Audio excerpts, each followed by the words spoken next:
નમસ્કાર, મોટા નેતાએ કરી ભયંકર બવાલ। ભાજપની વાત મગજમાં ના બેઠી તો કોંગ્રેસમાં આવ્યો। પ્રમુખનું કીધું કરીશ, મારી ઘરવાળીનું નહીં। મોરબીના કિશોર ચીખલિયાની જે વાતો ભાજપ જોડે કોંગ્રેસમાં આવતાની સાથે જ તેમને મોરબી જિલ્લાના પ્રમુખનું પદ આપી દેવામાં આવ્યું। જો કે આ નિર્ણયથી પૂર્વ પ્રમુખ અને કાર્યકરોમાં ભારે રોષ જોવા મળ્યો। આગામી લોકસભાની ચૂંટણીઓને લઈને ગુજરાતમાં પણ રાજકીય માહોલ ગરમાયેલો છે।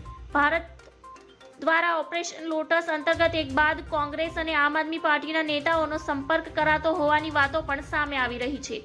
આ સ્થિતિની વચ્ચે એક અવળી ગંગા વહેતી જોવા મળી। એક નેતાજી પહેલા કોંગ્રેસમાં હતા અને પછી ભાજપમાં વિચારધારાથી પ્રેરાઈને ભાજપમાં આવી ગયા। થોડા જ ટાઈમમાં તેમને હવે ભાજપની વિચારધારા નથી ગમી રહી। કિશોર ચીખલિયાએ અગાઉ 2 વખત કોંગ્રેસ પક્ષ સામે બળવો કર્યો અને પેટા ચૂંટણી સમયે મોરબી કોંગ્રેસે જીતેલી બેઠક ગુમાવી પડી હતી। તે જ નેતાની ફરી કોંગ્રેસમાં એન્ટ્રી થતા મોરબી કોંગ્રેસ પાર્ટીમાં અસંતોષ જોવા મળી રહ્યો છે। ધન્યવાદ, જય હિન્દ।